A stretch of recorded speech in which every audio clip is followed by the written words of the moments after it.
어제 영국에 놀랄만한 뉴스가 하나 있었죠.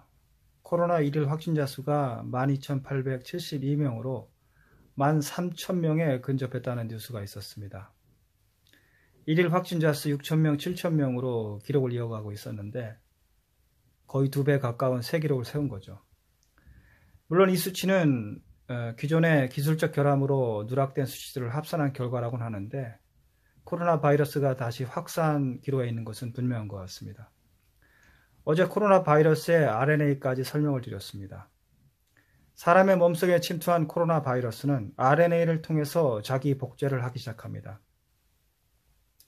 RNA는 코드를 세포적 기능을 하는 단백질로 변환하는 역할을 합니다. 반면에 DNA는 세포적 활동을 위한 코드만을 제공하죠. 사람의 몸을 컴퓨터라고 한다면 DNA나 RNA 모두 프로그램, 코드 그 자체입니다.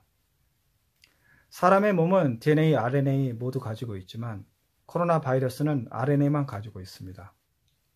이렇게 증식된 코로나 바이러스는 사람 간의 직접적인 접촉, 그리고 재채기나 기침을 통한 작은 침방울, 비말을 통해 주로 감염이 됩니다. 바로 이 점이 사람이 많이 모이는 곳, 사람 간의 접촉을 피해야 되는, 대면 접촉을 안 해야 되는 이유이기도 합니다. 대면 접촉을 피할 수 없다면 비말이 도달될 수 있는 거리 밖으로 유지하는 게 중요합니다.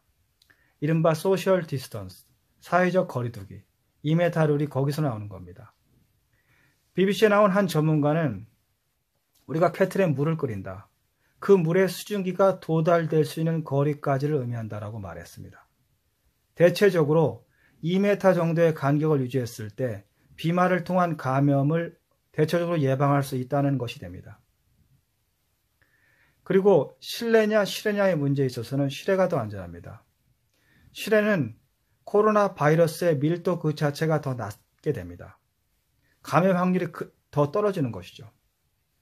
또 초기에 코로나 바이러스가 에어본인지에 대한 주장을 하는 사람이 있었습니다.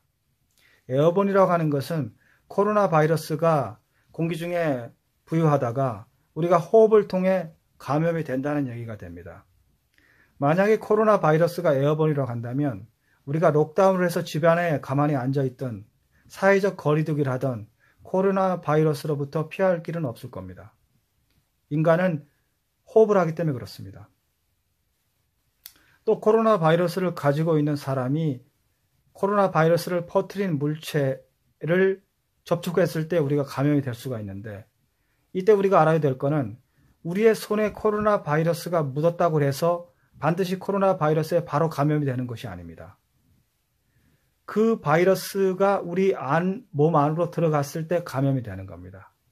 그래서 점막에 있는 입이나 코, 눈이 있는 얼굴을 만지지 말라고 하는 게 거기서 나오는 얘기가 되는 겁니다. 또 손을 자주 씻어야 된다는 의미도 거기서 나오는 것이죠. 그러나 코로나 바이러스가 사람 몸 밖에서는 오래 버틸 수가 없기 때문에 감염될 확률 그 자체는 사람 간의 접촉에 비해서는 낮습니다. 그러나 감염될 위험은 있기 때문에 손을 자주 씻고 얼굴을 만지지 말아야 되는 것은 여전히 유효합니다.